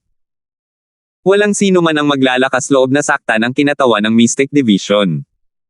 Ganito pala. Naiintindihan ko. Agad na naintindihan ni Terence at humarap sa entablado, ang kanyang mga mata ay nagtatanong. Kaya sinasabi mo na si Pangulong Holmes ay mula sa rehiyon ng dagat na may ranggong lupa. Dahil sa ganoong pagkakakilanlan, iyon ba ang dahilan kung bakit takot na takot si Toby yan kay Pangulong Holmes? Walang pagkakamali. Gaano man kalakas ang paksayon ni Toby yan, hindi sila maglalakas loob na kalabanan si Pangulong Holmes. Isa itong gawa ng pag-insulto sa lugar ng dagat na may antas ng lupa, at ang mga kahihinatnen ay seryoso. May kakaibang ekspresyon sa mukha ni Yvonne. Kahit alam niyang may soundproof barrier, hininaan pa rin niya ang boses at sinabing, Lil Bro Linford, isa lang talaga akong maliit na isda sa Mystic Division C, na ipinadala sa Golden Division C. Hindi dapat ako nasangkot sa ganitong uri ng recruitment. Sa tingin mo ba ay pareho lang kami ni President Holmes? 6,877. Tila medyo kawalang galang ito kay Yuntian, ngunit hindi maiwasan ni Yvonne na manghula. Bagamat siya ang pangulo ng Alliance of Academies at naging tanyag noong siya ay dumating sa rehiyon ng Golden Sea, gusto ba talaga ni Yvonne na pumunta sa rehiyon ng Golden Sea? Siyempre ayaw ko. Bilang isang cultivator, sino ang pupunta mula sa Mistiko na lugar ng dagat na may masaganang espiritual na chi patungo sa lugar ng dagat dilaw kung saan medyo kakaunti ang espiritual na chi? Kung hindi nakilala ni Yvonne si Terence, paano niya mararating ang sirang kaharian ng dagat sa rehiyon ng gininto ang dagat? Tingnan natin kung may pagkakataon pagkatapos ng ilang dekada ng paglilinang. Bukod dito, ang Pangulo ng Academic Ian Sunyan ay may marangal na katayuan, ngunit marami rin siyang dapat gawin. Kung gusto niyang linangin at ituloy ang sarili niyang lakas, magagawa niya lamang ito ng paminsan-minsan. Tanging si Yvonne lamang ang nakakaalam ng hirap nito. Hey! Kapatid na Fuller, masyado kang mapagkumbaba. Kahit hindi ka pinahahalagahan sa lugar ng Mistiko na dibisyon ng dagat, isa ka na ngayong tulay patungo sa lugar ng Mistiko na dibisyon ng dagat sa lugar ng dilaw na dibisyon ng dagat. Siyempre, ang iyong katayuan ay hindi maihahambing sa dati. Ngumiti si Terence at umiling. Maaaring nasa parehong sitwasyon si Pangulong Holmes, ngunit sa mahiwagang dagat, paano kung alam ng lahat na isa siyang maliit na nilalang sa dagat ng mundo? Kahit saan magpunta ang sugo ng imperyo, mas mataas ang ranggo niya kaysa sa mga opisyal. Kuya Linford, tama ka. Hindi ako kasing galing mo. Nag-thumbs up si Yvonne kay Terence, pero alam ni Terence na sinasabi lang niya iyon para iligtas ang sarili. Paano hindi iyon maiintindihan ng isang tulad ni Yvonne? Kapatid na Fuller, huwag kang masyadong mahinhin. Nako, nahirapan ba si kapatid na Fuller sa mahiwagang dagat ng paghahati? Iniba ni Terence ang usapan dahil sa kuryosidad sa tanong. Kapatid na Fuller, wala kang pakialam kung itanong ko ito, di ba? Hoy, magkapatid tayo, anong pakialam mo? Isa pa, hindi naman nakakahiyang tanong yan. Umiling si Ivan habang nakangiti. Wala akong anumang karanasan sa mistiko at dibisyong dagat, at wala rin akong gaanong koneksyon. Hindi ako nakakagawa ng mabubuting bagay, pero kailangan kong magtrabaho ng husto. Hindi ako maganda ang ginagawa ko. Kapatid na Fuller, hindi naman talaga masama ang paghihirap. Ang mga taong lumaki mula sa kahirapan ay magkakaroon ng mas magandang kinabukasan kaysa sa mga disipulo ng sekta na naging maayos naman ang kanilang paglalakbay. Sabi ni Terence, habang inaalo ang lalaki ng kaunti. Kapatid na Fuller, sa wakas ay nakakaraos ka na rin sa iyong paghihirap. Kapag nakapasok ka na sa yugto ng Sea Rift, tiyak na magkakaroon ka ng lugar sa Alliance of Academy sa Mystic Division C area. Nga pala, kailangan ko pa ring magpasalamat sa'yo, Kuya Linford. Kung hindi dahil sa'yo, wala ako sa kinalalagyan ko ngayon. Ikinuyom ni Ivan ang kanyang mga kamay at taos-pusong sinabi, kung hindi kita nakilala, Lil Bro Linford, hindi ako makakahingi ng Mystic First Level Peel. Kaya nga sinasabi kong ikaw ang tagapagligtas ng buhay ko. Kuya Fuller, ang galang mo na naman sa akin. Sabi mo hindi mo ako tinatrato na parang tagalabas ngayon lang. Nagkunwari si Terence na hindi masaya. Sa sandaling ito, halos tapos na ang mga talakayan ng mga nakapalibot na tao. May tumayo sa plataporma at ikinuyom ang kanyang mga kamao kay Yuntian, Pangulo, natipon ko na ang mga iniisip ng lahat at sa palagay ko ay walang masama sa pagsunod sa mga patakaran at regulasyon ng mga nakaraang taon. Kung mayroon kayong mga bagong ideya, bakit hindi ninyo ito ilabas para pag-usapan ng lahat? Kung ganoon nga, sasabihin ko sa iyo ang mga iniisip ko. Sinenyasan ni Yuntian ang lalaki na umupo. Pagkatapos ay tumingin siya sa mga tao at sinabing, hindi naman sa masama ang mga paraan ng pagpili noong mga nakaraang taon, mas matagal lang talaga ang mga ito. Ang ibig kong sabihin ay gawing simple ito at kumpletuhin ang pagpili sa mas maikling panahon. Ano ang iniisip ng lahat? Dahil dyan, naintindihan na ng mga tao sa ibaba. Napakaabala ng malaking amo. Nagpakita na siya ng sapat na respeto sa pamamagitan ng paglalaan ng oras mula sa kanyang abalang schedule upang pamunuan ang pagpili ng rehiyon ng Golden Sea. Makatuwiran ba para sa kanya na sayangin ang napakaraming oras? Magaling, Pangulong Holmes. Pakiramdam ko rin ay masyadong matagal ang proseso ng pagpili at sayang lang ito. Ang unang sumuporta kay Yuntian ay ang tagapagturo ng Clearstream School. Hindi alam ni Terence ang pangalan niya, pero ang lantaran niyang pagdila sa mga damit ay nagpabahala sa kanya. Naghahanda na ang Clear Flow School na salakayin ang Feyang School at ginagawa ang lahat para mapasaya ang School Alliance. Pagkatapos ng una, pangalawa, at pangatlo, mabilis na lumitaw na para mga usbong pagkatapos ng ulan. Bawat isa sa kanila ay sabik ng ipahayag ang kanilang suporta kay Yuntian. Medyo tahimik si Waga, pero sa huli, sumang-ayon pa rin siya sa mungkahi ni Yuntian. Matapos itong pag-isipang mabuti, walang masama sa pagpapanatili nito ng simple. Sumang-ayon dito si Terence.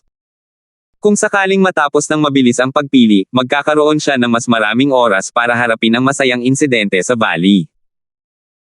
Dahil sumang-ayon na ang lahat, pag-usapan natin kung paano gawing simple ang lahat. May ngiti sa labi si Yuntian. Nasiyahan siya sa resulta, kung mayroon kang anumang mga ideya, maaari mo na itong ilabas ngayon. Pangulong Holmes, sa palagay ko ay dapat muna tayong magsagawa ng foundation test upang maalis ang isang pangkat ng mga hindi kwalipikadong estudyante. Ang mga natitirang estudyante ay maaaring direktang makipagkompetensya sa isa't isa. Sa ganitong paraan, mabilis nating mapipili ang kinakailangang kota. Pangulong Holmes, sa palagay ko. Pangulong Holmes, sa palagay ko. Kapag may nangunguna, mas maraming tao ang natural na susunod. Kahit tama man o hindi ang kanilang sinasabi, kailangan muna nilang makilala si Yuntian. Biglang naging masigla ang kapaligiran, at iba't ibang plano ang nagsimulang pag-usapan, pagpasa, pagtanggi, at iba pa. Di nagtagal, isang pangkalahatang balangkas ang nabuo. Matagal na nakinig si Terence bago siya tumayo at ikinuyom ang kanyang mga kamao. Pangulong Holmes, may ideya rin ako. Terence. Malapit na tayong matapos sa ating diskusyon, kaya pwede ba tumigil ka na sa pagpapalala sa gulo? Pinutol siya ni Toby yan dahil sa reflex, pero ayaw niyang masaktan si Terence, kaya hindi naman ito gaanong agresibo. Hindi mahalaga. Nag-iisip lang naman ako ng paraan.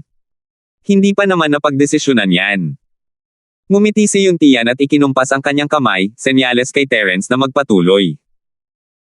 Pangulong Holmes, sa palagay ko ay maaari tayong magdagdag ng elemento ng isang pangkat sa pagpili at hayaan ang dalawang tao na maglaban-laban sa isang grupo. Marahil ay magkakaroon ng hindi inaasahang sorpresa. Ang mungkahi ni Terence ay lubos na makasarili, para ito kina Lillian at Rowell.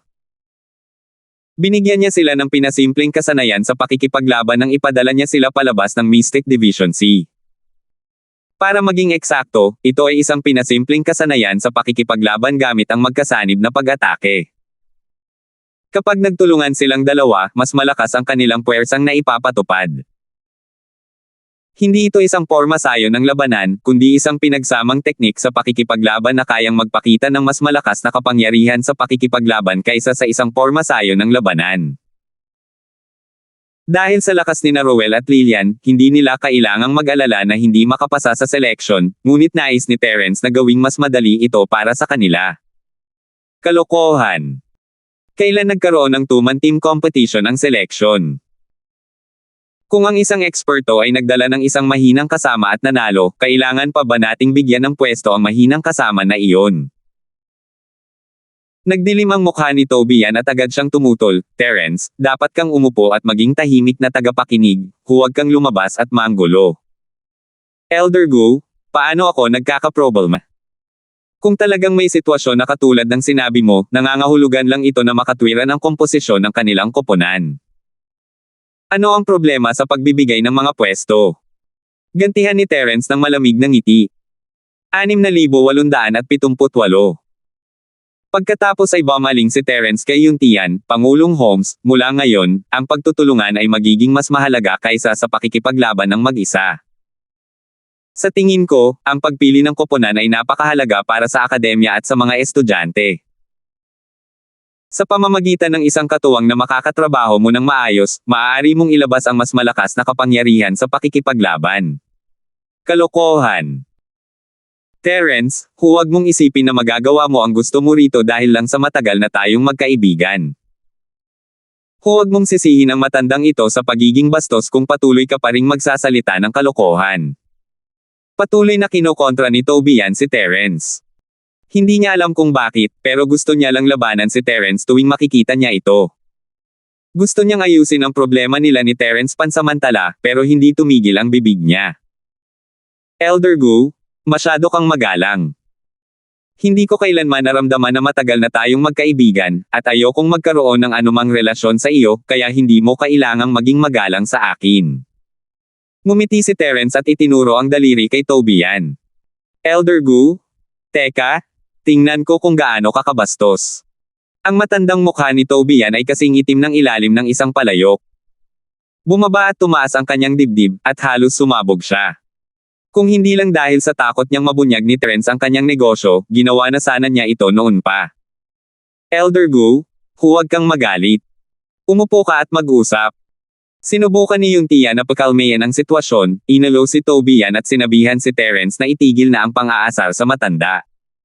Kumunat ang noo ni Terence. Dahil nandito si Yuntian, kinailangan niya itong bigyan ng kaunting mukha. Kaya, tumahimik muna siya sa ngayon.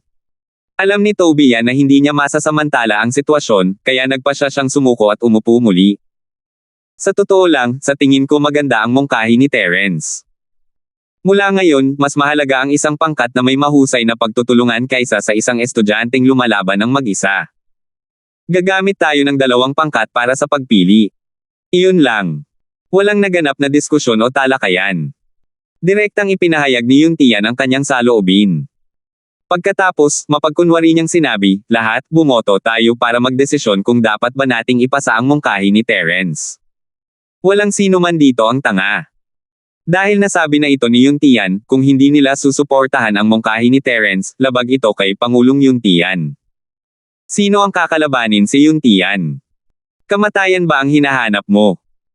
Kahit ang mga tao mula sa Clearstream School ay tanging pagkurot lang ng ilong ang nagawa nilang bumoto para sa mungkahi ni Terence na may ekspresyong, kumain ka ng tambak ng tae. Napagdesisyonan na ang two-man team mode. Natulala at naghinala si Tobian. Hindi niya maintindihan kung bakit pumayag si Yuntian sa mungkahi ni Terence, at sumuporta pa nga sa kanya. Para makuha ang panig ni Terence. Kailangan ba itong gawin? Hindi sigurado si Terence kung ano ang gagawin. Iminungkahi niya ito para mas mapadali ang pasa ni Lilian at Rowell sa pagpili, ngunit para rin itong subukan ang suporta ni Yuntian. Ngayon, tila napakahalaga ng bagay na gustong ipagawa ni Yuntian sa kanya. Napakahalaga nito na handang ipakita ni Yuntian ang kanyang mabuting kalooban sa kanya. Ang kanyang pakikitungo kay Yifan ay isa ring tanda ng mabuting kalooban. Sige, dito muna magtatapos ang meeting ngayon. Kailangan kong abalahin ang lahat para maisagawa ang mga kinakailangang paghahanda. Nag-iisip pa rin si Terence nang tumayo si Yuntian at ayanunsyo ang pagtatapos ng pulong. Tumayo ang lahat at yumuko kay Yuntian, pagkatapos ay umalis silang lahat. Terence, Yifan, sumama ka sa akin. May kakausapin pa ako sa iyo. Biglang sinenyasan ni Yuntian sina Terence at Yifan, huwag kayong mag-alala, hindi ko kayo sasayangin ng sobra. Pangulong Holmes, nagbibiro ka siguro. Kung mayroon kang sasabihin, sabihin mo lang. Paano natin masasayang ang oras? Ikinuyom ni Yifan ang kanyang mga kamao, pakiramdam niya ay natutuwa siya. Ngumiti rin si Terence. Dahil nagpakita sa kanya ng kabaitan si Yuntian, natural lang na kailangan niyang suklian ang pabor, hanggat nasa kapangyarihan ni Kuya Fuller at ko, hindi kami mag-aalangan. Habang nagsasalita siya, naalala ni Terence ang huling beses na nagkita sila. Hindi ito nilinaw ni Yuntian noon, pero dapat ay kaya niya itong linawin ngayon, di ba? Hindi maitago ng marami sa mga miyembrong aalis ang gulat sa kanilang mga mukha. Hindi nila maintindihan kung bakit pauupo si Yuntian kay Terence. Tungkol naman kay Yifan. Galing siya sa Alliance of Schools. Kung para sa kapakanan ng kolehiyo sa Feyang, dapat sana ay inimbitahan na ni Yuntian si Waga. Kailan pa naging pagkakataon ni Terence? May kakaiba siguro sa bagay na ito. Nakakalungkot na wala sa kanilang pakialam ang mga bagay-bagay tungkol kay Yuntian. Nakatingin lamang sila habang paalis sina Terence at Terence kasama si Yuntian. Pangulong Holmes, mayroon ba kayong anumang utos? Nakarating sila sa sala ni Yuntian at naupo. Ikinuyom ni Terence ang kanyang mga kamay at nagtanong, kung mayroon kaming maitutulong sa iyo, hindi kami tatanggi. Hehe, kung ibang tao yan, siguradong ay dadagdag nila ang salitang kahit dumaan ako sa apoy at tubig kapag sinabi nila yan. Napakaprangka mo. Kung kaya mo, gawin mo. Kung hindi mo kaya, kalimutan mo na lang, di ba? Bahagyang ngumiti si Yuntian at sinabi ang mga hindi nasabi ni Terence, malapit na ang oras. May pinagawa na ako ng hapunan. Mag-usap tayo habang kumakain. President, ang dami mong pinaghirapan. Dapat sanay sa nasasakupan mo ito. Dapat sa nasasakupan mo ito nag-treat sa'yo ng pagkain. Mabilis na ikinuyom ni Yifan ang kanyang mga kamao bilang pasasalamat. Gayunpaman, bago ito, hindi naging madali para sa kanya ang makilala man lang si Yuntian, lalo na ang ilibre ito ng pagkain. Ikaw ang nagbigay ng lahat, kaya regalo mo na yan. Ginagawa ko lang yang dahilan. Ngumiti si Yuntian at ikinumpas ang kanyang kamay. Pagkatapos ay nagutos siya, bilasan mo at ilabas ang inihandang pagkain at alak. Ang Panginoong ito ang mag-aalaga sa pinarangalang panauhin. May sumagot mula sa labas, at di nagtagal, naihain na ang mga pinggan at alak. Si Tobian, ang matandang lalaking iyon, ay pinaalis ni Yuntian. Malamang na may pahiwatig silang dalawa na hindi istorbohin si Yuntian, kaya hindi naman masama ang kapaligiran sa pagitan nilang tatlo. Sa panahon ng piging, si Yuntian ang nagkusa na makipag-usap kina Terence at Yifan. Mainit at magalang ang kanyang pakikitungo, na nagpaparamdam sa mga tao na parang naliligo sila sa simoy ng tagsibol. Hindi pa kasama si Yvonne, maging si Terence ay may magandang impresyon kay Yuntian. Pagkatapos ng 3 round ng alak at 5 putahe, si Yuntian, na kanina'y nagkukwentuhan, ay hindi sinasadyang nasabi, Yvonne, ikaw na ngayon ang Panginoon ng nawasak na dagat. Pagbalik natin sa Zuan Division C Area Alliance of Schools, gagawin kitang managing elder. Mahirap ang trabahong ito, kaya kailangan mong maging handa. Salamat sa iyong gabay, Pangulo. Gagawin ko ang aking makakaya at ibibigay ang lahat ng aking lakas sa alyansa. Tuwang-tuwa si Yvonne. Mabilis niyang ibinaba ang baso ng alak na hawak niya at ikinuyom ang mga kamay bilang pasasalamat. Akala niya ay sapat na kung magiging manager siya sa isang partikular na department ng Mystic Division C Academy Alliance, pero hindi niya inaasahan na isa pala itong managing elder. Bagamat ang katayuan ng isang managing elder ay hindi maihahambing sa isang tunay na elder tulad ni Toby Yan, itinuturing pa rin siyang nakarating sa matataas na antas ng Alliance of Academies. Higit sa lahat, hanggat isa itong namamahalang elder, isa itong posisyon na may tunay na kapangyarihan sa kanilang mga kamay. Hindi ito isang bakanting posisyon na parang marangal. Ito ang nararapat sa iyo. Walang pakialam na ikinumpas ni Yuntian ang kanyang kamay at nagpatuloy, nagawa mong makalusot sa nawasak na kaharian ng dagat sa lugar ng dagat ng Dibisyon ng Dilaw, na nangangahulugang napakahusay ng iyong talento at potensyal. Maaari ka ring maging isang malakas na tulong sa akin kapag bumalik ka sa lugar ng dagat ng Dibisyon ng Dilaw. 6,879. President, napakabait mo. Salamat kay Kuya Linford kaya ako nakaabot sa tagumpay. Kung wala si Kuya Linford, kakailanganin ko pa sana ng kahit 10 taon ng paglilinang para makaabot sa tagumpay. Pinuri ni Yvonne si Terence mula sa kaibuturan ng kanyang puso. Kasabay nito, naunawaan niya na malamang ay hinihintay ni Yuntian na sabihin niya ito. Gaya ng inaasahan. Lumingon si Yuntian kay Terence na may gulat sa mukha. Kaya, Terence, may papel ka rito. Gaya ng inaasahan, ang mga bayani ay nagmumula sa mga kabataan. Kumilos, magpatuloy sa pag-arte. Natutap ni Terence ang kanyang mga labi. Hindi siya makapaniwala na hindi alam ni Yuntian ang dahilan sa likod ng tagumpay ni Yvonne. Napakabait mo, kapatid na Fuller. Sa landas ng paglilinang, ang isa ay maaari lamang umasa sa kanyang sarili. Ang tulong ng mga tagalabas ay pantulong lamang. Mapagkumbabang ngumiti si Terence, iniisip kung gusto ba siyang hinga ng tulong ni Yuntian. Ang daming hula noon, parang ba mahanap siya para magpino ng mga tableta. Mukhang hindi naman malaking bagay iyon, hindi naman tatanggihan ni Terence ang presidente ng Mystic Division C College Alliance, kung tutuusin. Tungkol naman sa gantimpala, naniniwala si Terence na hindi siya bibigyan ni Yuntian ng kulang. Sa madaling salita, kung gusto niyang humingi ng tulong kay Terence, hindi niya kailangang dumaan sa ganoong kalaking problema. Pangulong Holmes, dapat ay narinig mo na ang kapatid kong si Linford ay isang Mystic second-level alchemist. Nagawa kong makaabot sa shattering stage dahil sa mga table tasks ni Kuya Linford. Labis ang pasasalamat ni Yvonne kay Terence, at gusto niyang tulungan si Terence. Sa katunayan, matagal nang nahulaan ni Yvonne na makakagawa si Terence ng mga Mystic third-level pills, ngunit wala siyang ipinangako kay Terence. Para ma-refine ang Mystic second-grade Ocean Acceptance pill patungo sa special grade, hindi dapat maging mahirap i-refine ang Mystic third-grade pills. Tama, narinig ko na ang talento ni Terence sa pagpino ng mga tableta ay kahanga-hanga. Isa na siyang Mystic Class Level 2 refiner sa murang edad, kahanga-hanga siya.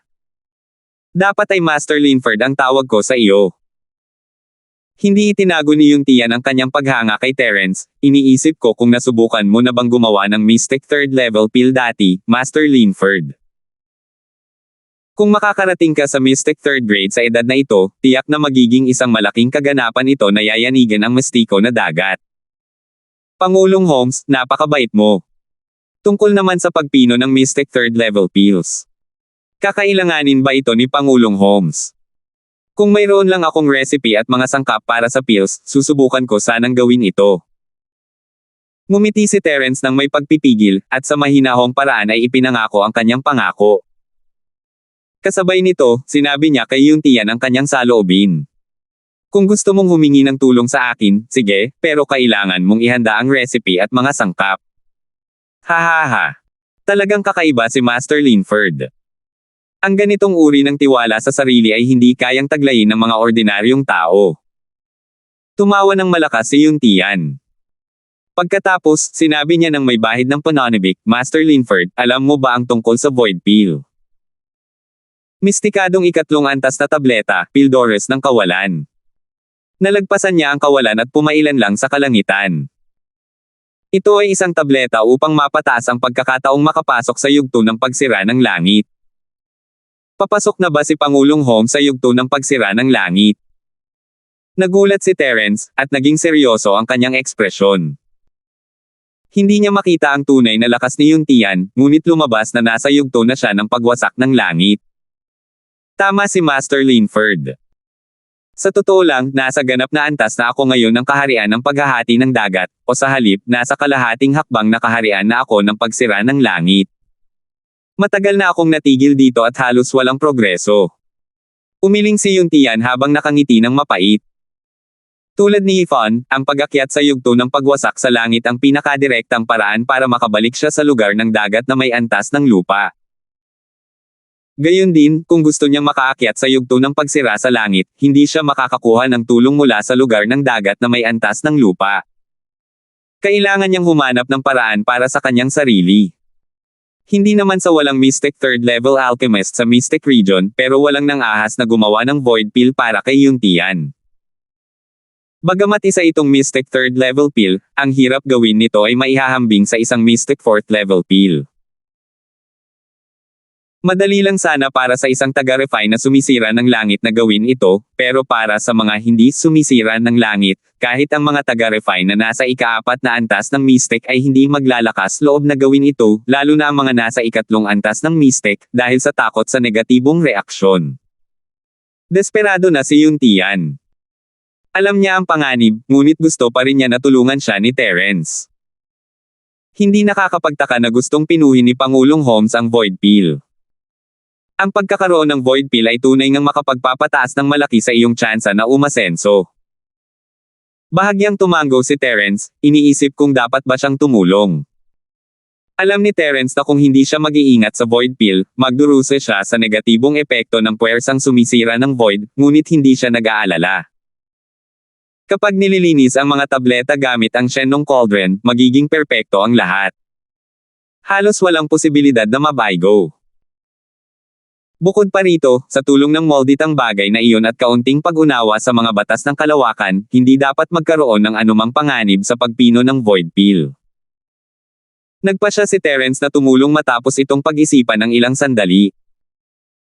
Tutal, ang pagkakaroon ng kaibigan na nasa yugto ng pagbagsak ng langit ay isang bagay na magdudulot lamang sa kanya ng mga benepisyo. Sa malapitang pananaw, ang krisis sa Feiyang College ay madaling malulutas sa tulong ni Yuntian.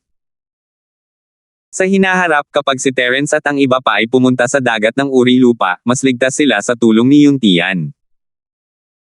Lalo na sa mga taong nakapaligid kay Terence, kahit wala si Terence doon sa dagat ng mga uri ng daigdig, may mga taong mag-aalaga pa rin sa kanya. Pangulong Holmes, mayroon ka ba ng formula at mga sangkap ng pill para sa Void Pill? Kung handa ka na, susubukan kong gawin ito para sa iyo. Ikinuyom ni Terence ang kanyang mga kamao at hinintay na magpakita ng gulat na ekspresyon si Yuntian bago nagpatuloy, gayunpaman, hindi ko magagarantiya na magtatagumpay ako. Pangulong Holmes, dapat ay handa ka sa iyong pag-iisip. Siyempre, paano magiging 100% ang tagumpay sa alchemy? Hanggat handang tumulong si Master Linford, lubos akong magpapasalamat. Naisip ni Yuntian, kung mabibigo ka, baka hindi ka na makaligtas. Bakit kita sisihin? Siyempre, hindi niya pwedeng sabihin iyon ng malakas, baka bigla na lang magalit si Terence. At saka, Master Linford, hindi mo na ako kailangang tawaging presidente. Kung ayos lang sa iyo, pwede mo akong tawaging Kuya Holmes. Susunod din ako kay Ifan at tatawagan kitang nakababatang kapatid na Linford. Paano yan? Kung pag-uusapan ng katayuan, normal lang para sa isang master ng si Shattering Realm na maging kapantay ng isang Mystic Second Level Alchemist. Si Yuntian ang pangulo ng alyansa ng mga paaralan sa rehiyon ng Mystic Sea, at mas mataas ang kanyang katayuan kaysa kay Terence. Kaedad niya si Terence, at hindi ito isang insulto sa kanya. Sige, may utang na loob ako kay Kuya Holmes dahil hindi niya ako pinabayaan. Mas gugustuhin pa ng nakababatang kapatid na ito na tanggapin ito ng may paggalang. Nakangiting itinaas ni Terence ang kanyang baso. Mag-toast muna tayo para kay Kuya Holmes. Tumawa si Yuntian habang itinataas ang kanyang tasa, sabay langit-ngit nito kasama ang kay Terence at sabay na ininom ang inumin. Nakababatang kapatid na Linford, narinig ko na ang tungkol sa iyong mga kasanayan sa alchemy. Talagang kahanga-hanga ang mga ito, kaya hindi ko natatanungin kung gaano ka ka-confident. Narito ang 3 set ng mga materyales para sa void pill, maaari ka munang magsanay. Ibinaba ni Yuntian ang kanyang tasa at naglagay ng storage bag sa harap ni Terence, umakto na parang wala siyang pakialam. Kung makakabuo ito ng tableta, iyon ang pinakamainam, pero kung hindi, wala nang problema. Sa anumang kaso, maaari akong maghintay. 6,880. Maganda ang dating niya, pero alam ni Terence na sinusubukan lang ni Yuntian na iligtas ang kanyang sarili. Napakahalaga ng pangunahing sangkap ng void pill, at mahirap makuha kahit isang bahagi lang. May 3 bahagi rito, at hindi na kailangang sabihin kung gaano kalaking pagsisikap ang ibinigay ni Yuntian. Kung mabibigo si Terence, malamang na madarama ni Yuntian na parang nahukay ang kanyang puso. Huwag kang mag-alala, Kuya Holmes. Kung hindi ako sigurado, hindi ko bubuksan ang poggen para pinuhin ang tableta. Para sa 3 set ng sangkap na ito, ibabalik ko sa iyo ang isang void pill. Itinabi ni Terence ang bag at ngumiti habang nangangako, bukod sa void pill, may iba pa bang pangangailangan si Kuya Holmes para sa mga medicinal pills? Kung mayroon kang anumang kailangan, ipaalam mo lang sa akin. Napakaprangka talaga ni Kuya Linford. Pero, ang void pill ang pinakakailangan ko ngayon. Wala na akong ibang pakialam. Huwag kang mag-alala, kung may kailangan ka, hahanapin kita sa lalong madaling panahon. Maganda ang mood ni Yuntian habang nakangiti at ibinalik ang toast. Tama, sinasabing napakahirap ng pagpino ng void pill. Hindi ko maaaring hayaang magtrabaho ng walang kapalit si Lil Bro Linford. Narito ang ilang spirit crystals. Hindi ito kabayaran para sa pagpino ng pill, kundi para sa iyong cultivation. Tiningnan ni Terence ang pangalawang storage bag sa harap niya, bumantong hininga sa gastador ni Yuntian. Bakit hindi mo na lang ilagay ang mga espiritual na kristal sa unang storage bag? Bakit mo pa kailangang hatiin ang mga ito sa 2? Sayang naman. Dapat malaman na sa labas ng silangang kontinente, ang mga storage bag ay itinuturing na kayamanan. Gayunpaman, sa mga kamay ni Yuntian, ang mga storage bag ay parang isang minsanang shopping bag. Dahil sinabi iyon ni Kuya Holmes, nakakahiya kung hindi ko tatanggapin. Sinuri ni Terence gamit ang kanyang espiritual na pandama at nasiyahan sa prangkang pag-uugali ni Yuntian. 20,000 kristal. Malaking halaga talaga ito. Kumuha si Yuntian ng 20,000 spirit crystals para lang makagawa ng isang void pill, hindi pa kasama ang 3 set ng materyales. Namumula ang mukha ni Terence. Kumikita ng sobra. Medyo nakakahiya. Gamit ang 3 set ng mga materyales para sa void pill, maaaring mapino ng automatic pill refining system ang 4 na void pills. Kung ibibigay niya ang isa kay Yuntian, makakakuha siya ng 3 void pills at 20,000 spirit crystals. Gaya ng inaasahan, ang pagiging isang alchemist ang pinakakumikitang propesyon. Isantabi muna natin ang problema sa kawalan ng kontrol sa sarili. Tutal, hindi naman ito agad-agad maaayos. Hindi pa huli ang lahat para pag-usapan ito pagkatapos malutas ang usapin sa rehiyon ng Yellow Sea. Hindi alam ni Yuntian ang bilis ni Terence sa pagpino, at binigyan niya ito ng deadline ayon sa kanyang pagkakaintindi. Kung hindi nagmamadali si Kuya Holmes, agad akong mag-iisa para magpino ng mga table tasks pagbalik natin sa Mystic Division C area. Sumabay si Terence sa agos at pumayag. Napakarami niyang gagawin ngayon, at wala talaga siya sa mood na magpino ng mga elixir, lalo na ang lugar na ipinangako niyang pupuntahan kasama si Elaine. Nag-aalab ang kanyang pagkabalisa. Kung hindi lang dahil sa katotohanang si Yuntian ay kamag-anak ng paaralang Feyang, hindi sana pupunta rito si Terence. Dahil matagal na akong naghihintay, ayos lang sa akin na maghintay pa ng kaunti. Bahagyang tumango si Yuntian, saka iniba ang usapan, bukod sa usapin ng void pill, may isa pang bagay na gustong pag-usapan sa iyo ng iyong kuya, na kababatang kapatid na si Linford. Kuya Holmes, kung may kailangan ka, sabihin mo lang. Basta't kaya ko, gagawin ko ng walang pag-aalinlangan. Alam ni Terence na may iba pang dapat gawin si Yuntian. Kung puro pagpipino lang iyon, hindi niya na kailangang gawin ang lahat ng iyon. Ang bagay na ito. Mag-aalala ako kung hahanap ako ng iba. Tiyak na matutupad ang mga sinabi ni Brother Linford. Pinuri ng kaunti ni Yuntian si Terence bago tumungo sa pangunahing paksa, ganito kasi. May nakita akong impormasyon sa isang sinaunang libro. May isang lihim na kaharian sa lugar ng Yellow Sea na magbubukas sa loob ng 10 araw. May mga paghihigpit sa lakas ng mga taong maaaring makapasok sa lihim na kaharian na ito. Tanging ang mga nasa yugto ng pagbubukas ng bundok at sa ibaba lamang ang maaaring makapasok. Gusto ni Kuya Holmes na pumasok ako sa lihim na kaharian. Kumurap si Terence, may bahid ng pagkalito sa kanyang mga mata.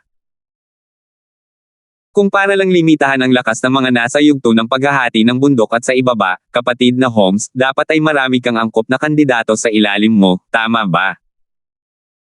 Hindi masisisi si Terence sa pagiging kakaiba, pero si Yuntian ang presidente ng Mystic Division si College Alliance. Ilang opening stage masters kaya ang magagamit niya. Ang mga henyong disipulo lamang ng iba't ibang akademya ay kayang bumuo ng isang piling hukbo, lalo na ang mga super henyo ng 3 nangungunang akademya. Ang kanilang lakas sa yugto ng pagbubukas ng bundok ay tiyak na kayang lumampas sa mga antas upang hamanin ang mga nasa yugto ng pagbubukas ng lupa. Maraming masters nga sa simula ng bundok pero napakahirap makahanap ng angkop na kandidato. Nagpakita si Yuntian ng mapait na ngiti at tapat na sinabi, ang lihim na kaharian na iyon ay isang bundok ng espiritual na halaman noong sinaunang panahon. Dapat ay maraming likas na kayamanan doon. Kailangan ko ng isang tao upang makahanap ng isang mahalagang espiritual na halaman, at ang espiritual na halamang ito ay makukuha lamang ng mga makapangyarihang alchemist. May kasabihan ba? Anong klaseng spirit herb ang makukuha lang ng mga alchemist? Medyo nagulat si Terence, ito ang unang pagkakataon na narinig niya na ang pagpili ng mga halamang gamot ay nangangailangan ng isang taga-pino. Hindi ito ang iniisip mo. Kahit sino ay maaaring pumitas ng espiritual na damo, ngunit ayon sa mga tala, tanging isang alchemist lamang ang maaaring makapasok sa lugar kung saan itinanim ang espiritual na damo. Naunawaan ni Yuntian ang ibig sabihin ni Terence at ipinaliwanag, ang espiritual na halamang gamot na hinahanap ko ay tinatawag na Heavenly Scargrass. Ito talaga ang parang peklat na damo sa langit. Hindi napigilan ni Terence ang mapasigaw. Hindi pa niya nakikita ang Sky Scargrass noon, pero nabasa na niya ito sa mga libro. Sinasabing wala na raw ang Heavenly Scargrass. Brother Holmes, sigurado ka bang may iba pa sa lihim na kaharian na iyon? Hindi ako sigurado, pero ayon sa mga tala, mayroong kahit 50% na posibilidad. Nagatubili sandali si Yuntian. Hindi siya nang ahas na magbigay ng anumang garantiya, kapatid na Linford, sa tingin mo ba ay sulit na tingnan ito dahil may 50% na posibilidad? Syempre sulit naman. Kung mahahanap natin ang malalangit na peklat na damo, baka mabungkal natin itong muli. Walang pag-aalinlangang tumango si Terence. Isusugal niya ito kahit 10% lang ang tsansa, lalo na ang 50%. Kapatid na Holmes, ngayong hindi mo na ako bibitawan, kailangan ko nang umalis. Lil Bro Linford, ano ang ibig sabihin ng malaparaisong peklat na damo? Matapos makinig ng matagal, hindi napigilan ni Ifa na magtanong sa mahinang boses, hindi ko pa naririnig ang tungkol sa Heavenly Scargrass. Napakahalaga ba nito? Kapatid na Fuller, ang damong peklat sa langit ay ginagamit din upang madama ang yugto ng pagsira ng langit at mapataas ang pagkakataong sumulong. Alam mo ba ang tungkol sa Pildores ng kawalan ng laman na gusto ni kapatid na Holmes? Sandali munang tumigil si Terence bago nagpatuloy, kung ang special grade void pill ay makakapagpataas ng tsansa na makalusot ng 30%, kung gayon sa Sky Scargrass, maaari nitong dagdagan ang tsansa ng isa pang 30%. Hindi ba sa tingin mo ay mahalaga ito? Nakanganga si Ethan. Ang epekto ng pag-inom ng isang void pill ay kapareho ng pag-inom ng 100 void pills. Sa pinakamarami, mapapataas nito ang success rate ng 30%. At kaya pa nga ba itong dagdagan ng malaparaisong peklat na damo ng 30%? Dahil sa 60% na pagtaas ng probabilidad at sa lakas ng gumagamit, halos sigurado na ang gumagamit ay makakarating sa yugto ng pagwasak sa langit. Hindi nakakapagtaka na labis na pinahahalagahan ni Yung Tian ang damong may peklat sa langit. Kung ang damong parang peklat sa langit ay maaaring tumubo gaya ng sinabi ni Terence, ang bilang ng mga masters na sumisira sa langit ay lubos na taas. Tunay ngang isang henyong alchemist si Brother Linford. Alam mo pa nga ang peklat ng damo sa langit na parang likod ng palad mo. Pumalakpak si Yung Tian at tumawa. Ang mabilis na pagsang-ayon ni Terence ay nagbawas ng bigat sa kanyang isipan, kung ganoon nga, iiwan ko sa iyo ang peklat ng damo, Lil Bro Linford. Salamat po at sinamahan ninyo ako, ingat lagi mga master.